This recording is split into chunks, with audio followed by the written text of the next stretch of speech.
If you could describe your music in a phrase, how would you describe it? I think romanticizing life and channeling main character energy. That's what I would say summarizes my music. Hi, welcome to the Esprit Unnique podcast. I'm so glad you're here as our first guest in this brand new podcast. I actually discovered your music through YouTube and literally fell in love. I'm so happy you're here, and thanks so much for joining in. Oh, For thank you for the invitation and the kind words. You're too nice.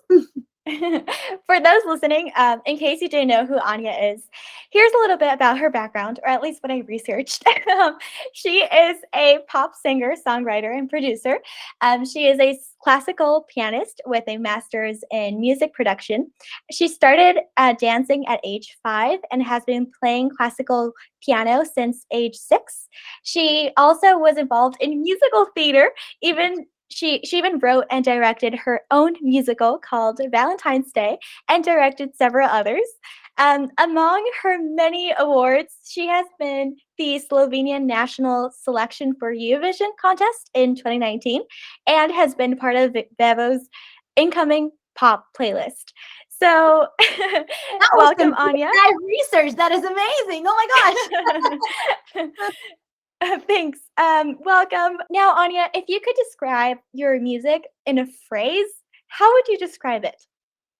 I think romanticizing life and channeling main character energy. That's what I would say encompasses, summarizes my music. Yeah, definitely. I totally agree. Which musicians and artists have influenced your work, and how has that impacted on your style and sound?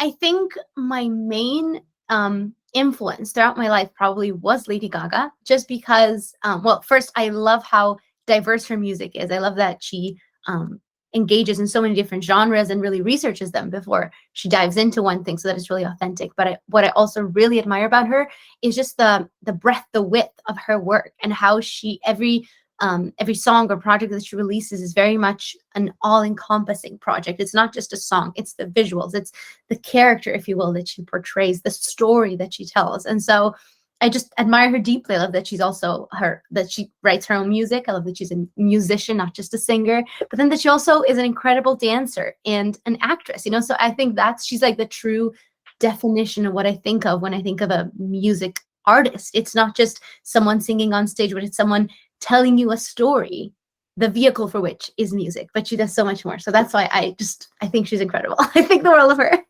Yeah, and actually, I can see you. I saw in your YouTube channel that you used to do acting as well, and of course, musical theater, as I said. And I don't know, correct me if I'm wrong, but it seems like you also have an influence of the Korean pop music here and there in some songs, like on June. Like I could see the melody be like, oh, this could sound like sort of like K-pop. Is that correct? Well, it's funny because you're not the first person to say that, but it's funny because I've never listened to K-pop. So I think it's like just a natural. I know. No, but I totally understand where you're coming from. And I think it's sort of like a culmination of this brighter pop that I write a lot. And I think in a lot of it is the melodies, I think, that are influenced by 2010s pop, like Katy Perry's Teenage Dream, like Carly Rae Jepsen of that time. And so I think now the people who are embracing more of that music are the K-pop artists. So I think that's why that correlation comes from. But yeah, it's so funny you say that because you're not the first person, but I actually don't listen to K-pop. But it's real. I love it. It's amazing. Yeah, you should listen to an artist called IU, literally just IU. I do. Yeah, she's really nice. And I'm gonna seem like a stalker, but I No. saw a comment and you responded in Korean. Do you speak Korean? No, but I do feel like if someone spends the time to like to take time out of their day just to write a comment on my YouTube channel, I think the least I can do is, spend the time to put it through Google Translate. So I like to, even though I don't, sometimes like if it's a French comment or a Spanish comment, I speak just a tiny little bit of each of those languages. So maybe I'll like type something on my own and then check with Google Translate. But Korean and Japanese, I don't. But if someone comments in it, I'm like, you know what, it'd be cool if I respond in your language, even though if it's Google Translate, it might sometimes be incorrect. So I apologize in advance for that. Yeah, because I speak Korean and French. So I was like, oh, we have that in common. Was it super wrong, or did Google translate it right? Or was it Oh like no, it was correct. The thing with like with Korean is that there's like different types of levels of how to say like for formality. okay? So like there's the you, and then the you if like it's a stranger, and then the you if it's like the president. So sometimes it can be confusing. Wow, Uh-huh. because I'm originally from Slovenia, and so our language has like a different way of like calling you someone as a friend versus, I don't know, like a teacher, or I don't know, Mhm. an official person. So we have that distinction, like in French, right? Like Yeah. toi Vous versus, and exactly, vous and toi. Yeah, exactly. So Slovenian has that, but we don't have 3 levels. Is extra. I love that. yeah, Koreans are really extra there. So speaking of languages, what languages do you speak? The languages that I could actually converse in, only English and Slovenian. So I was born in Slovenia, and then our whole family moved to California. It's going to be 11 years now this August. So I was Oh wow. 14 at the time. Yeah. And so me and my brother and my parents moved here. And so throughout my life, I've taken like, French classes or Spanish class part of school. But so I can understand a little bit if I hear someone talk, or I can, read a menu and kind of know what's happening. But nothing like to be able to carry an entire conversation. In the future, do you plan on like releasing songs in a different language other than English? I have, as part of what was that, like 2016, 2017, I released a Slovenian song just because I went back there for a few months, and it was actually a translation of my original song. But right now I don't see myself doing that, just because I am I do write my own song, like music and lyrics, and so I think in order for me to be able to write lyrics in a different language, instead of just putting it through a translator, I would need someone who's, actually, how would I say, like well versed in the language, who can come up with something more poetic, if you will, or deeper than just like this like clunky language.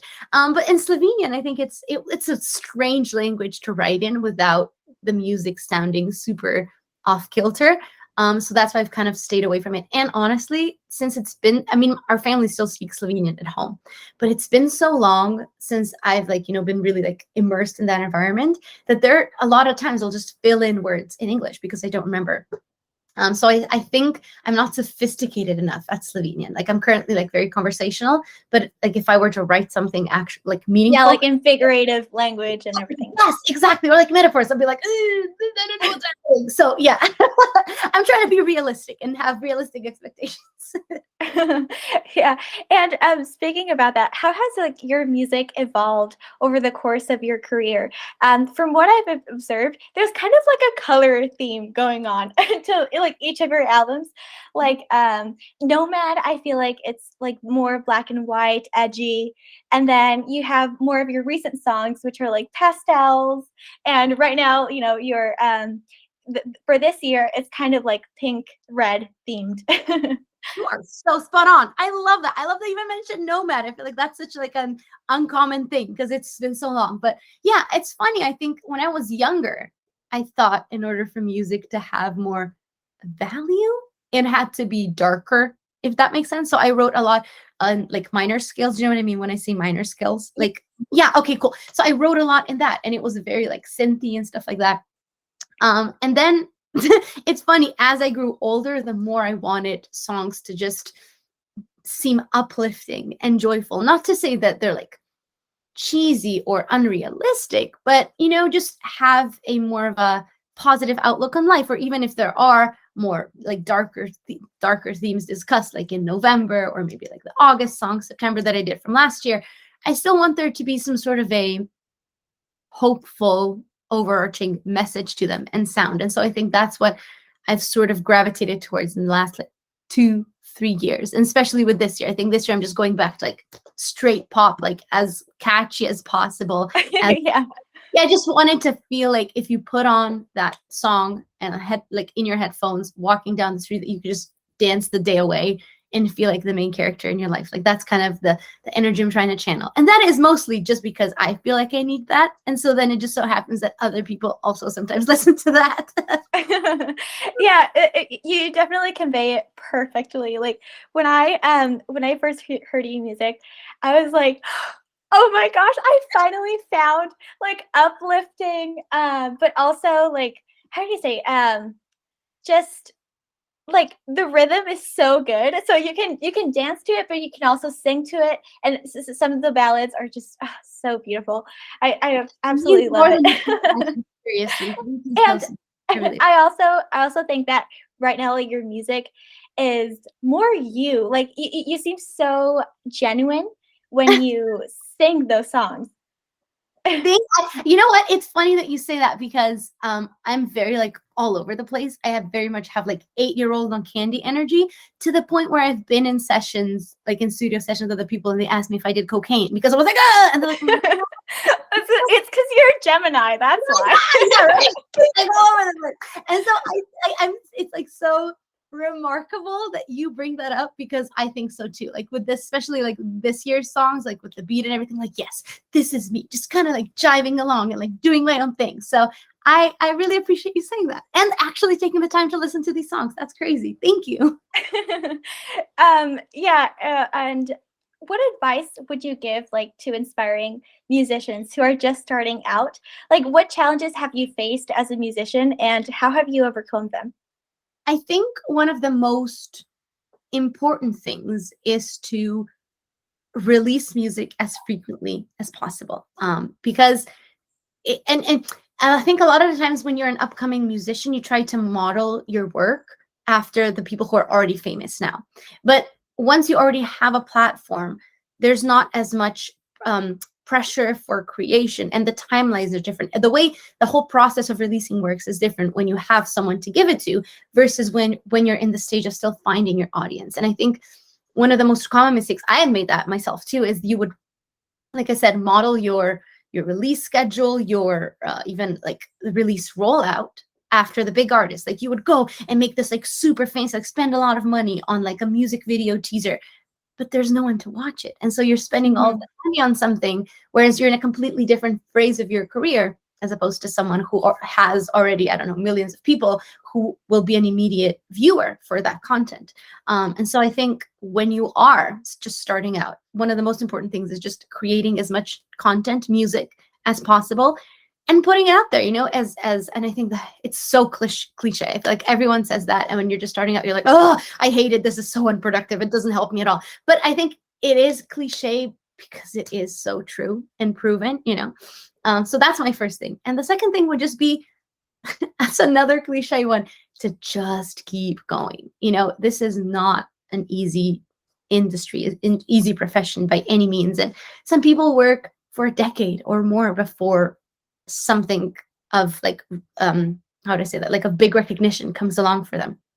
And so even I've seen with people that because I've been doing this for a few years now, and even I see that there's people that are starting to drop out and quit on it. And that's how that final selection, if you will, happens. So I think it's so important to stay determined and keep doing it. And frankly, if you are doing it because you love music, not because you're trying to chase fame or something like that, I think then you have no Mhm. problem, because really what's happening is you're soundtracking your life. And if other people happen to come along on the ride, even more incredible. But at the end of the day, I think if you decide to go with this path, you have to do it because creating music is just something so innate to you that you can't imagine yourself doing anything else, as opposed to, oh, I'll do music because then I can get famous, you know?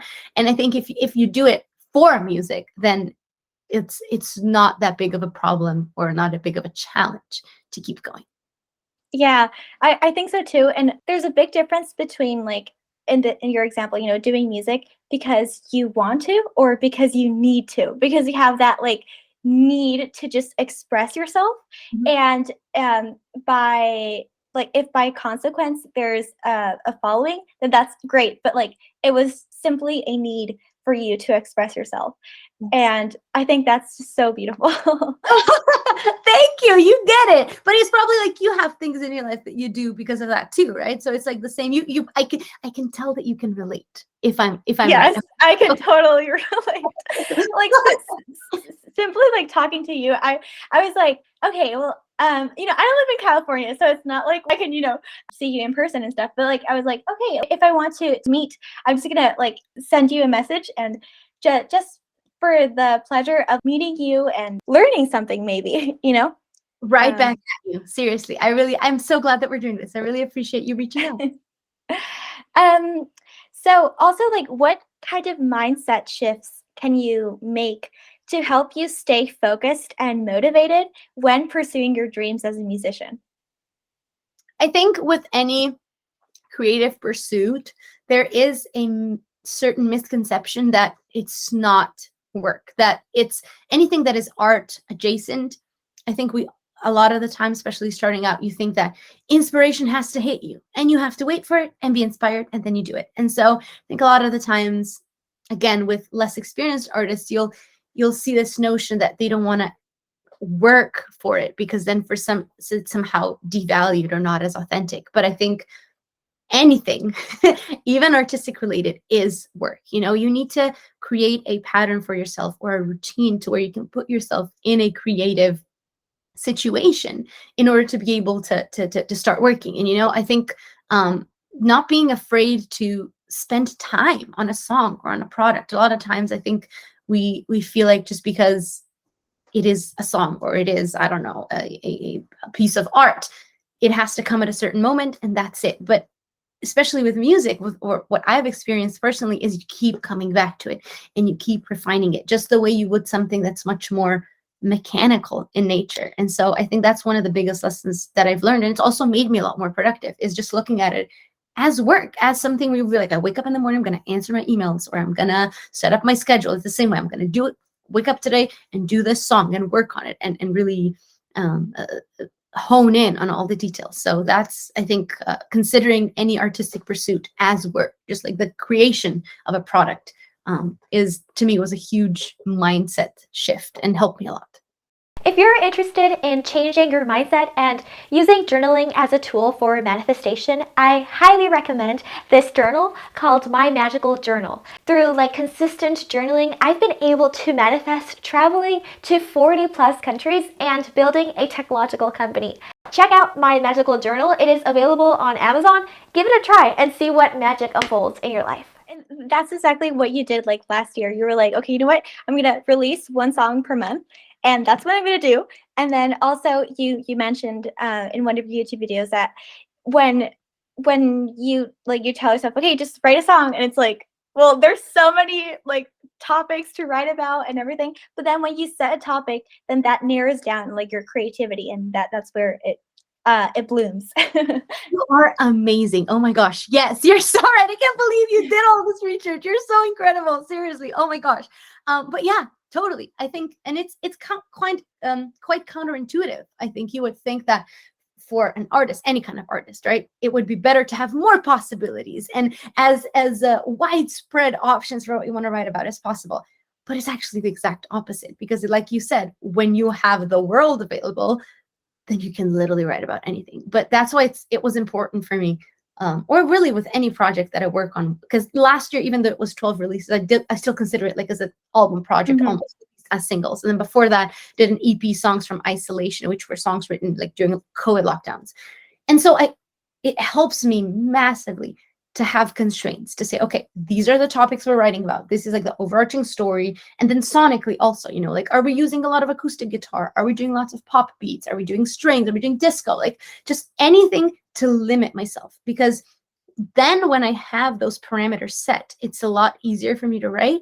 And I think the end product ends up becoming a lot better, a lot tighter thematically too throughout all the songs. If I'm like, this is where I'm starting, this is where I'm ending, now let's write the transition between those two spaces, as opposed to just kind of winging it. But that might also be because I'm very, how would I say that? Very strategic. Like I've always been a very focused on organization. Like even in school, like I was like very like geeky. So I think a lot of that carries into that. And it's maybe like not as common for a musician, but I'm always like this, and that, and like schedule everything way ahead of time. So that might come from that, like just me being more comfortable with more organization as opposed to less, you know. But I think that's also, I'm ranting now, but the last thing is that No, go on.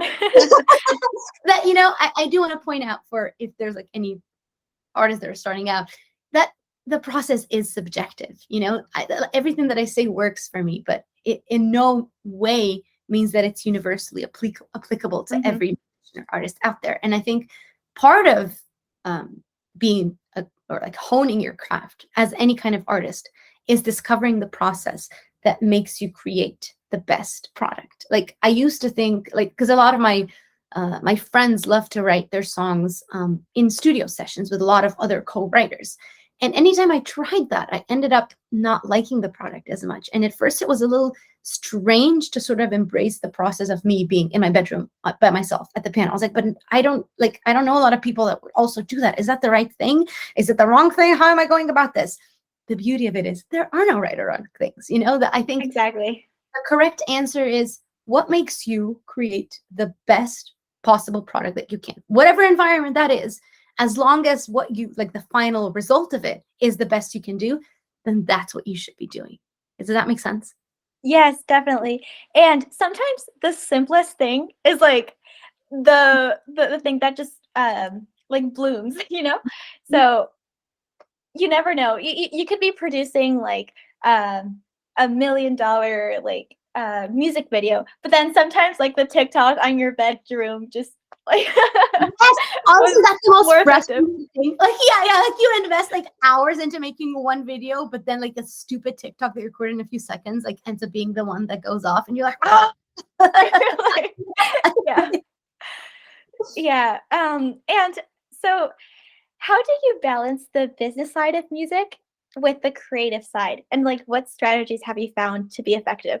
Yeah.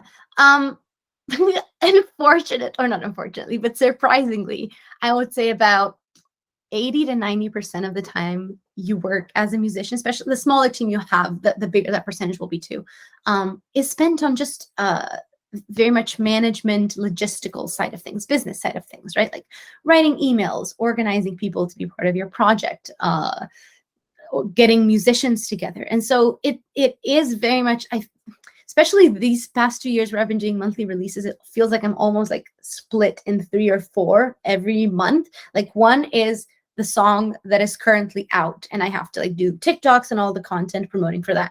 The second part of it is the song that will be the next one up. So like finishing that up, the mix, the master, coordinating with the mixing engineer, with the mastering engineer, with the distribution company to make sure that the release date is already, like doing the visualizer for that, the photos, editing that, all of that. So that's number 2. Number 3 is organizing musicians for the next batch of songs. So like the next 3 songs. So that means for my end, like exporting tracks, putting together folders, like descriptions of every song, making sure that all the musicians have the information and the tracks that they need, and corresponding with them. And like when they do their recording sessions. And the last thing is the batch of songs that comes after. So the songs that are being recorded, like maybe now I'm working on July, August, September, like those month songs, and then the production and writing of that. So it's always like a combination of those 4 things. And I think it changes, like, but the past 2 years, just because I've been doing so many frequent leases, that's kind of how I've been like splitting the time up, which is, it can be a lot, but I love that. The more I do, the more excited I get. I think I'm definitely, enjoy having a lot on my plate and working a lot. Like it doesn't get overwhelming. It just gets exciting for me. So I feel very lucky and grateful that I get to do it like that, you know. What has been like the difference in your routine as being like a musical student for so long and then being an actual musician now? Um, I got very lucky because at least part of my education, like towards the end of my master's and all of that from Berkeley, I was actually doing it online, just because at the time I was already working in music.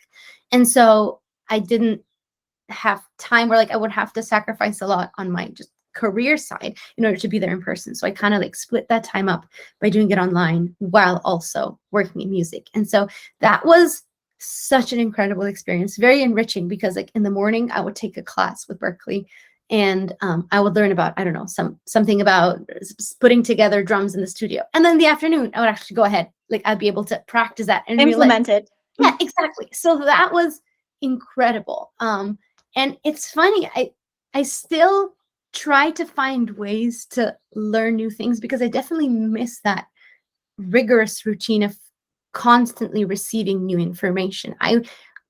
To me, like one of my biggest life goals, not just as a musician, but as a human, is like to keep improving and to keep learning new things. And so even now, even though I'm not formally in like an educational institution, I try to find ways to learn. Like I watch so many like YouTube tutorials, like where like when I'm producing a new song, like how do I do this beat? Like I love knowing that I learned something new and got better by doing a specific song, as opposed to just repeating the things that I'm already comfortable with. So anytime that I do something new and it feels a little uncomfortable, that to me is a sign that I'm doing something that's new for me, that I'm learning something new. And so I always, anytime I get too comfortable with a new release, I'm like, oh, what's going wrong here? I'm a little, you know what I mean? Like, maybe I'm not learning enough. I need to up the ante in any way.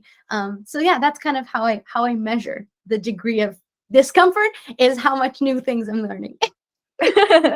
Awesome. Yeah, I also loved like online school. For me, it was like the best thing ever. Everybody hated it, but I was like, yay, like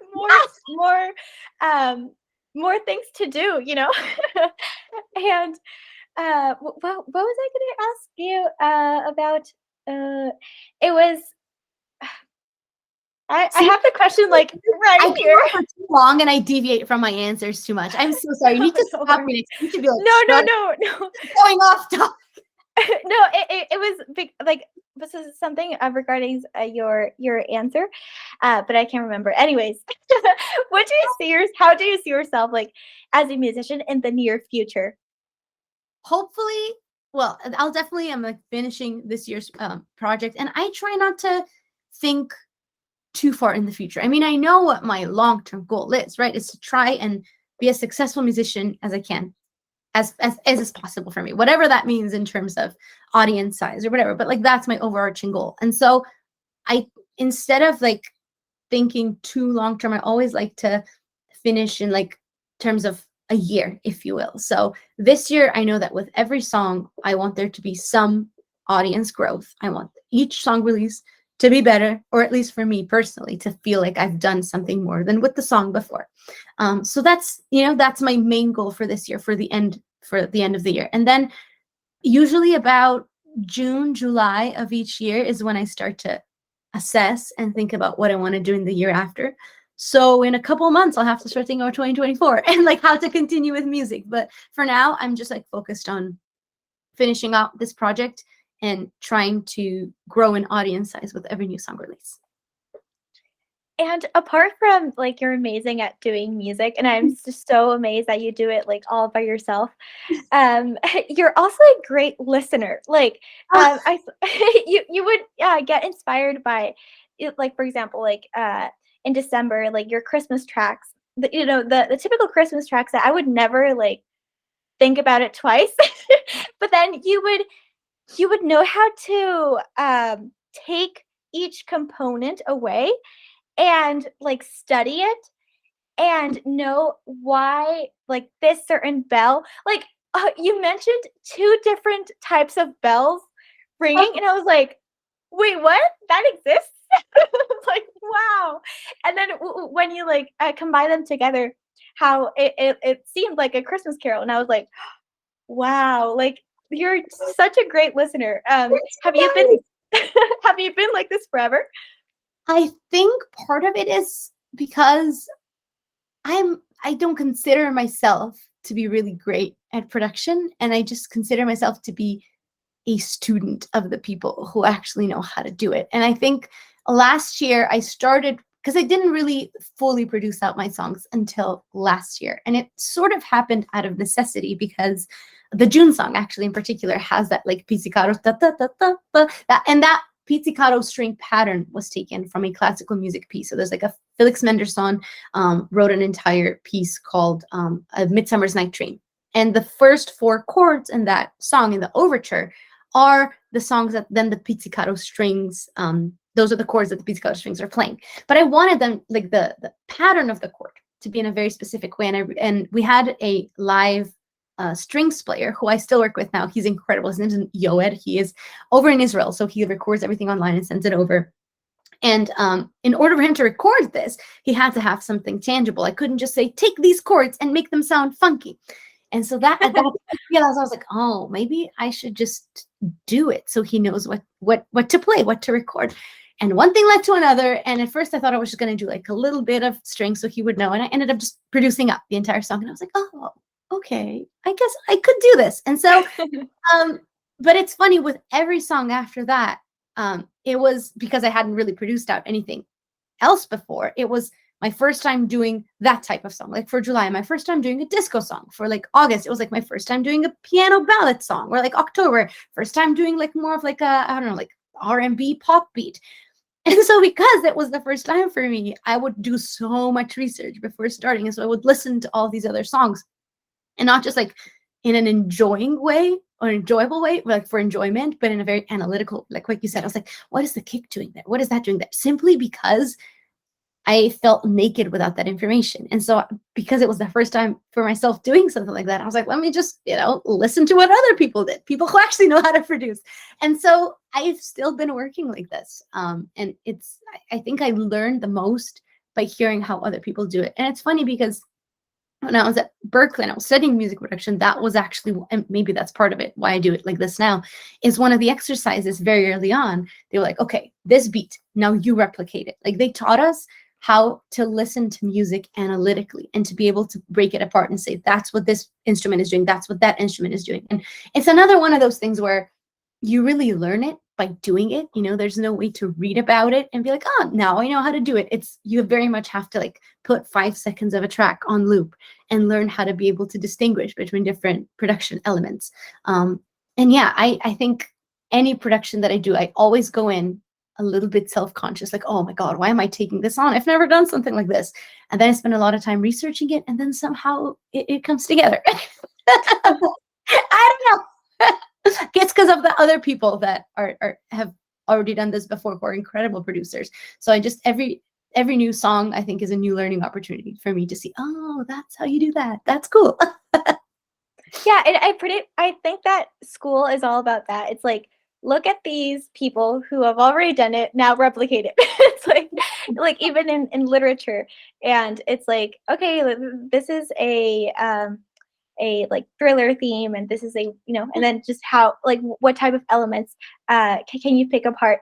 I'm 18 years old, so I used to take like IB literature, and I loved that class because we took apart like the poems, and how some artist have like a certain style, so we would pick apart like those themes that would make up that artist. And it's so interesting you bring this up, because I think especially, and again, I always go back to starting at the mindset when starting out, because that's how it was for me. But I think you're always afraid of copying or trying out things that other people are doing because of this overwhelming feeling of originality. And I think oftentimes we define originality too literally, because ultimately in real life, there is no such thing as original. Like everything that we know today, either whether it's like the words that we say, the clothes that we wear, the music that we listen to, none of it is in its essence original. It was all inspired by things in the past. Exactly. Mm-hmm. And so I think the way to create what is original to you is this unique combination of influences that then create something new, original. This, like, think of it as like a kilt of everything that's happened in your life, like a mosaic of people you've met, things you've experienced, places you've seen, music you've heard, all of that. And that makes up your original product. But if you trace it back, all of it will have some sort of predecessor. And I think we shouldn't be afraid of trying out different things and paying homage to what we've heard and seen before, because unavoidable. You know, it's inevitable for us to do things, and even as musicians to play melodies or use instruments or like styles of songs that have been done before. But that's not, there's nothing wrong about that, you know. And I think embracing that and being able to learn from other people is so important for musicians, especially if you're starting out and trying to delineate what makes you unique or different as a musician. Yeah, I totally agree. Do you okay, I'm gonna go now to like more personal questions, like of your background. Do you miss Slovenia compared to the US? Um, Initially I did. It's funny. When we first came here, we got here 2 days before high school started. So at that very like first few weeks or months, I didn't really have time to think about how much I miss it, because it was so much new to take in, and to make sure Mhm. that, you know, I was adapting. And like I said, like 2 days later, I went to high school, and so had so many other things to focus on and to make sure I wasn't falling behind, that I like kind of helped distract me from being from missing it. And so, but then came a period like in between where I was like, "Ugh, I don't know if I'll ever go back to Slovenia. I feel so American now." But in the past like 2, 3, 4 years, I've gone back to embracing more of my Slovenian European heritage. And I think it's like I've noticed a common pattern with immigrants is, at first you're so, how would I say, driven to fit in, and you want to, like, you feel cool that you're now in America and you want to look more American, you want to dress more American. But then throughout, like, the older that you get, the more you realize that it's not authentically you, that you're sort of almost eradicating part of who you are just because you moved here. And so I think I've noticed this with a lot of my friends who may be immigrants, that later on, like a couple of years after they've moved here, they start to go back to that heritage, even though they might not live there anymore. They embrace it way more, perhaps even than they did when they initially lived there. You know, I think I'm much more patriotic about being Slovenian now, living here, than I was when we actually lived there. At the time, I was like, ah, it's whatever. And I'm like, yes, Slovenia, yeah, bring it on. And it's funny that so many immigrants, I think, go through that same process. I don't know. What do you think? Have you experienced something like that? Yeah, and then I'm like, huh, like, okay, which one is the original one? And maybe neither or both, because like you're part now of, you know, both cultures emerged in one, I guess. We're like tutti frutti, everything, all the continents. Like, but that's the kind of thing that I think is everyone's, or should be everyone's, ultimate life purpose, is to discovering yourself, you know, and sort of creating and being the best version of yourself that you can be. So that's amazing. You're doing that at 18. Yes, that's amazing. And what are the things you most miss about Slovenia? One of the main things is just being able to get everywhere with a bike. It's such a dumb, Oh, but it yeah. was so small. Especially, like, I grew up in the capital, but even the capital only had like 300,000 people in it. And so especially the old part of Ljubljana is the name of the city. So the old part of that is just so gorgeous. So many cobblestone streets, and there's this river that runs, a river runs through it. There's that, do you know that book? Never mind. But there's like this big, yeah, don't worry, it was like a random reference. Nope. I just thought of that. But there's like this big river that runs, like most European cities, you know, in the capital, they'll have that river, and so many like gorgeous coffee shops and restaurants going through. So that's like one of the main things I miss, is being able to bike there and just get anywhere within like 5 to 10 Without a minutes. car. Yeah. And, Because you know, especially the US is super spaced out, everything. you can't get anywhere, exactly. And especially here where I am in the Bay Area, it's just suburbia land everywhere. So it's not like maybe in San Francisco or in Seattle or New York, where you are still close to places. Here it's just neighborhood, and then you drive for an hour and there's like in and out, you know. So I guess Yeah.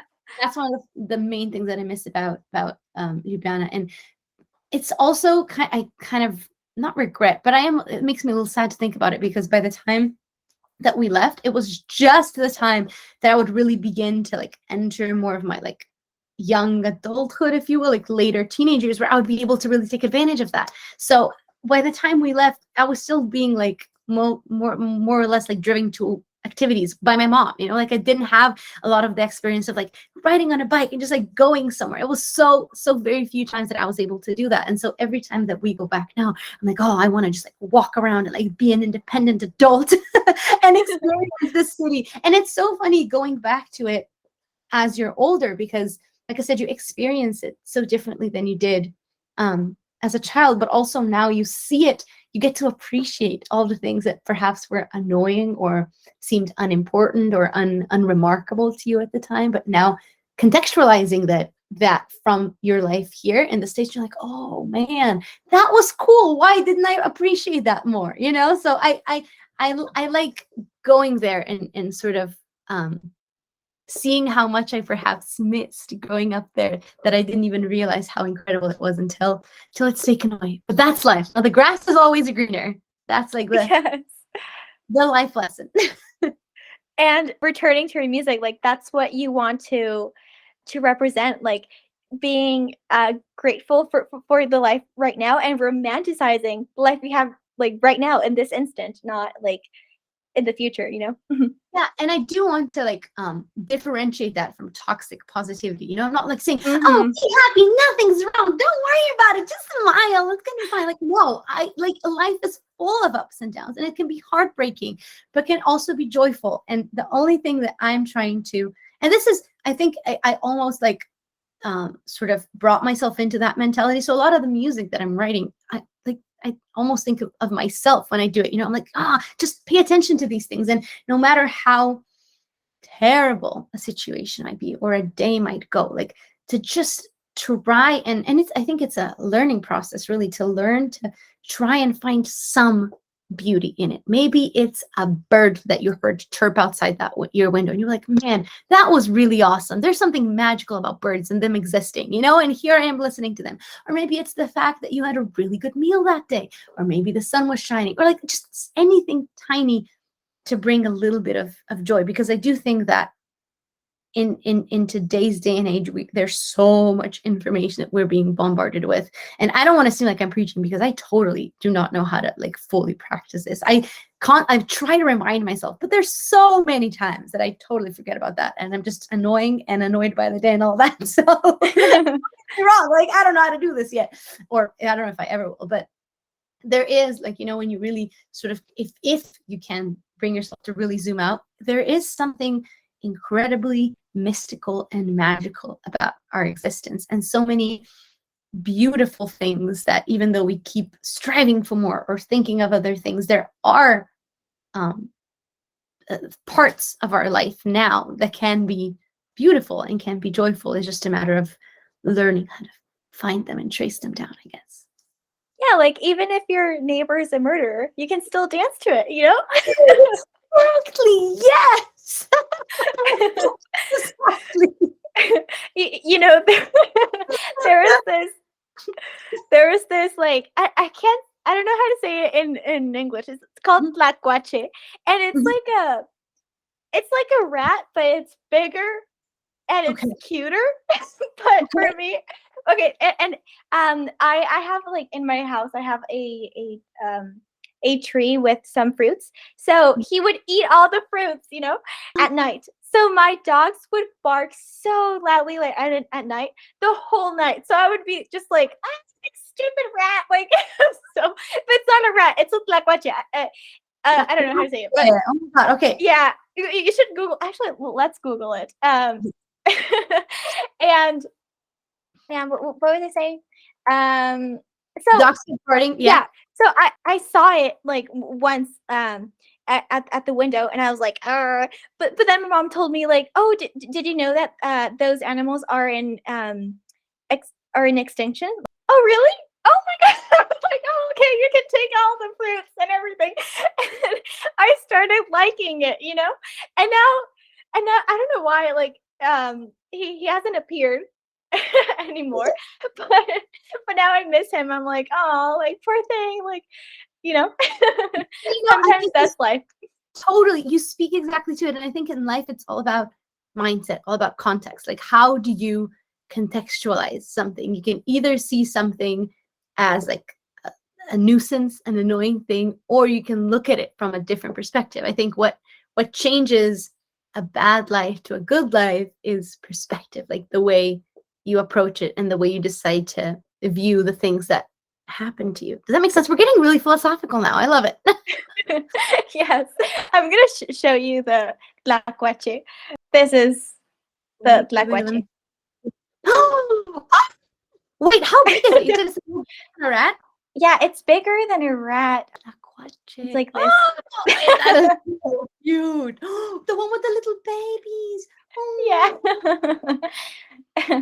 amazing. I appreciate you showing me this, because if you hadn't, I like the entire time I'd be like, what is it? Where's the tlacuache? Yeah. Thank you. No, you're welcome. It's like that book you told me, right? Like the river something river. A river runs through it. Yeah. Are you like into like a young adult books? I am very into sci-fi. One of my favorite books of all time, if not the favorite book of all time, is The Stand by Stephen King. I just love that. Have you heard of it? Slash, do you know what it's about?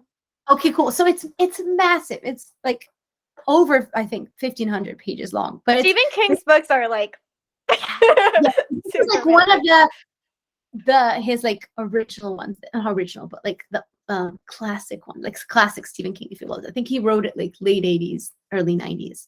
And it's about a global pandemic. Yikes. That like wipes out 90% of the population. And then it's why I love that book is because I think it touches so many different aspects of life. It goes to socio-political, how would I say, like environment, goes to economics, goes through religion, it goes through philosophy. It has like so many interrelationships and romance. Like it just covers so many genres in a single book. That's why I love it. And one of my favorite TV shows is The Expanse, which is another like sci-fi TV show, and for the exact same reasons, because it so intricately develops a world and it looks at a story from so many different aspects. And I love that. I love when stories feel real just because of the scope that they manage to cover. And I think that's one of the hardest things to do. And I maybe I can appreciate that as a musician, because I know how hard it is to take a complex idea and try to boil it down to its essence without losing the depth of that idea. You know, I think it's so much easier to just write in metaphors and say words that don't really mean anything and pretend it's deep. It's much harder to take something deep and then say it in a way where anyone can understand it without losing that complexity. And maybe like, do you watch The Last of Us? No. Okay. It's all good. These are all like more sci-fi things, but that's another like one where the reason why I love it is specifically because of that complex, and yet it boils it down on such a humane, relatable level that you understand that it's deep, but you also comprehend it. It's not just a bunch of like gibberish that sounds fancy, but ultimately doesn't really mean anything. You know what I mean? Yeah, I appreciate more the songs that have a storyline, like yours. That Oh, like each of them have a storyline, and I get so excited because like I'm like what's gonna happen, you know? So you get intrigued by the lyrics, apart from of course like the actual music. thank you. I appreciate it. So I've ran out of questions to ask you. Cool. For your fans, like what can fans expect from your upcoming releases, and what are your plans like for the future in your music? Yes. So this year, since it's all very straightforward pop, I'm trying out a lot of different styles of pop that I haven't done before. Like there's some very dancey tracks coming up, something that's very like early 2000s, like Hannah Montana rock inspired. So I'm doing a lot of, within like the constraints of pop, I'm trying out a lot of different subgenres that I'm very excited to do. And they feel the most authentic to me, I think, just in, like we talked about before, and just in their joyfulness and sparkliness is what I would call it. They're all very sparkly. I'm so excited. And can you talk a bit more about your new song coming up on Friday? Cool. So this year, it's all they're all love songs, right? And it's all about an imaginary relationship inspired by early 2000s rom-coms. I am a huge hopeless romantic. I love rom-coms, but I've never really dated anyone. That's because I've been so focused on my music. And so this is almost like the way I would want a relationship to work, you know? So like future husband, I'm like, just like listen to the song. Exactly what you do. So the first song was, and I'm trying to have them all tell the story. So the first song was Hopeless Romantic from January, which kind of introduces this main character who sees the world in this like romanticized way, getting ready for a night out. Then Meet Cute in the February release was her after getting ready, going out to this house party, if you will, and having a meet cute moment with a really cute guy. And now in the March song, Indefinitely Maybe, fast forward, we are now dating. And it talks about the idea of a relationship being so good and so perfect that you start to second guess yourself, whether there's signs that things that you're missing out because it's a little too good to be true. And so that's what this whole song is about, is like someone being so good to you and you love it so much. You're like, yes, definitely, I love you. But also, maybe, I'm not sure. Am I going too fast? Is it wrong to just dive into this? Is something that is this good real, or am I imagining it, if you will? So that's what it is about. This could totally be like a soundtrack for either a book or a movie. Like I love That's what I'm trying to do. I think for me, it's so much easier to write if I first come up with a concept. Like I never come up with a lyric first and a melody first, but it's always like the idea of what the song will be about. And I try to see it in my head, like you said, like a mini movie almost, because that way, once I have that scene or the movie worked out, then the songwriting process is just me describing what I see in my head, as opposed to coming up with something out of nowhere. So that's why I'm so appreciative that you brought this up, because that's totally what I'm trying to go for all these songs to feel like they're accompanying a movie scene. And so if you say that, that's thank you. That means more than you can imagine. What's your favorite rom-com movie? I'm also like, for me, that's my favorite genre. So I think I've pretty much seen like the most popular ones, at least. For me, like the one that feels the most personally special to me would be The Notebook, because it is one of the first one that I've seen as I was younger, and it was the first movie that made me cry. Like, you know, that on the pier when it's pouring rain and he like, it's like, it's not over, it's never been over. Mwah, kiss. Yes. So that, yes. That was the first time Baby Anya was like in tears over a film. Baby Anya. Yeah, Baby Anya. But like something more recent, like one that I think is the most poignant is About Time. It also has Rachel McAdams in it. Do you know that one? Oh yes, yes. Oh man, that movie, and I think I've come to appreciate it more the older that I get, and I think that movie just captures my sentiment of how I want to live my life. That end scene, I'm gonna start crying just thinking about it. Like there's just something so heartbreaking about the idea that we let little mundane things get in the way of living a good life and letting that annoy us. And like that last scene where he's like, oh, I no longer live the same day twice. I just like try to take the most of it every single time when I live it for the first time. And that to me, like every time I think of that movie, I'm like, damn, I need to remember that more often. Like, I just wish there was like something, like maybe should get it tattooed on my forehead or something to be like, live it in the first moment that you experience it. I think that's like just what an incredible sentiment in a movie. And to me, that's like such an underrated movie, but it is probably one of my all-time favorites too, not just rom-coms, but movies, specifically because of that message, because I think it's so universal and so applicable to really, regardless of your age, ethnicity, religion, like that just boils down the essence of humanity, you know?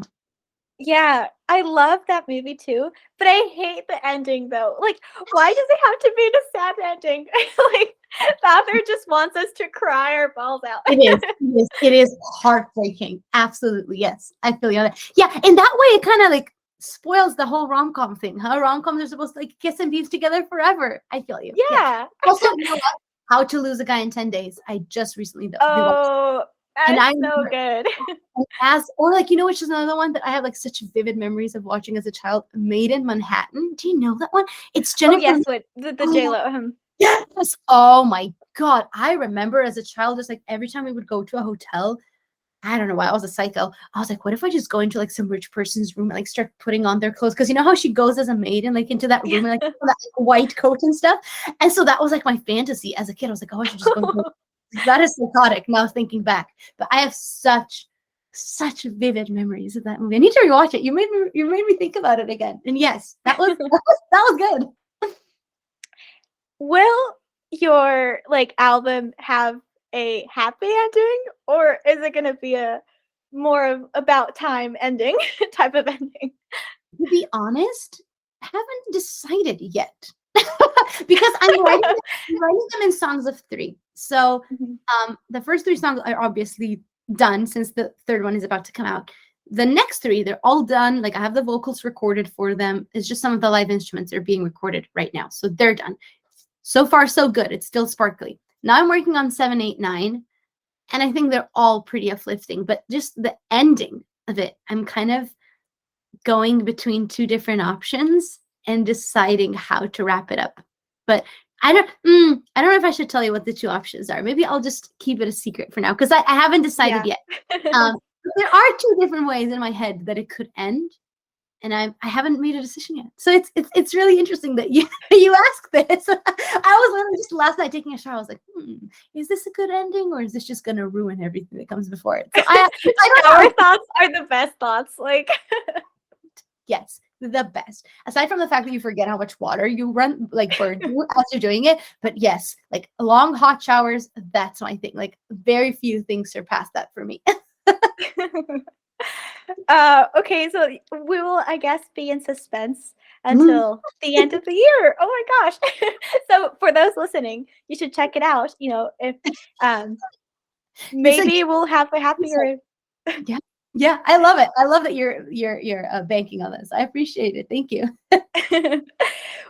Hey, Anyways, seriously, thank you so much. It was so nice meeting you. And please, like, do stay in touch, like over Instagram messages and all of that. I would love to stay in touch if you have time, because, like I said, I just feel like talking to an old friend. So I really, really appreciate it. You made it so smooth. You're so good at this. You have to keep going. This is amazing. Really. oh, thank you so much. Is this something yourself doing, or like, what's your like, what is your vision for what you want to do in life? Oh, great question. Do you have something? So, Or am I like putting you on the spot? no, no, no. This was actually like, this was the year I was like, okay, who do I actually want to become? Um, I am a founder and CEO of an app called Paw Crush, which is a dating app for animal lovers and Oh, what the heck? pet adoption. How did I not know about this? That is amazing. Oh my, so wait, how did that all come together? Did you create the app yourself or how did it happen? Yes, when I was 16 during the pandemic, I was kind of bored. I talked with my mom, and then we both got the idea of like, oh, let's make a dating app for animal lovers, so that you can go like on double dates with your pets and go, to a walk in the park, or even to Starbucks. There's like the Pappuccino. You can order Pappuccino. I did not know that. I was like, oh, I cute. didn't know that. That's amazing. Oh my gosh. Do you have pets? No, I don't. I wish I did. You know Oh. what? I think it's I get very attached to things and to people, and I think it would just crush me if something happened to it. And so that's why I'm like, that's maybe why I'm also like not dating anyone, because I'm like trying to just like abstain from any sort of emotional damage. Just, you know what? I'll see other people and cute pets on the internet, but I don't think I can like cope with like having it. It's definitely like a risk of like loving so deeply and then Yes. oh. But I think it's worth it. I definitely think it's worth it. It's like it's funny you bring this up because I've been like going back and forth on having like a little dog or a little cat. I've been talking about it with my brother too. I'm like, we should just get a cat or something like that. So we're definitely, we're how would I say it? Like tiptoeing into it. Yeah, and you can download Podcast. Maybe you can adopt a cat. Dude, can you send me a link to that? That would be amazing. Yeah, sure. I'll send you through Instagram. Yeah, yeah. So Mhm. pretty much I have been like developing it when I was 16, and Right. there was online classes. So I was like, great, like this is, my time. And so I was like, okay, what is my plan for the future, and how do I want to like organize my entire life, So I also graduated like as a UX designer. So Oh, I like amazing. yeah. So I realized that I loved more designing the app than developing it. Back Like, end of it. Yeah, exactly. So I was like, okay, yeah, I definitely like more of the design. And how I started like with the idea of this podcast was actually because I really enjoyed like producing content. I always had that like in the back of my mind. I was like, oh, I really love just speaking and just producing content. I feel like it's just so fun. And as you said, like with like producing music, it's more like of a need to express yourself.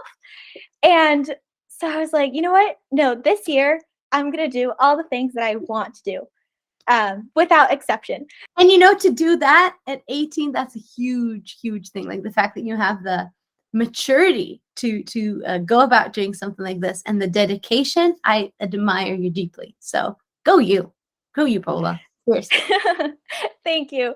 And also what you said about like, okay, you have this like abstract idea of like, being a musician or like being content creator. But then if you don't, take this and go about your routine and do like, okay, today I'm gonna do this, today I'm Yeah. gonna do that, then like the whole month could go Bye. away. And I think it's super valuable to get centered and like plan out your days. So It's strange. It requires like a lot of motivation to be like, okay, I will tell me what to do. It's kind of like, exactly. yeah, no, totally. But it's so helpful. It like adds so much, just that having that structure and like breaking a larger goal into smaller goals. Like it's so much more manageable. And you'll see like you'll be able to follow through a much larger percentage of tasks as opposed to just kind of like, oh, we'll see where today takes me.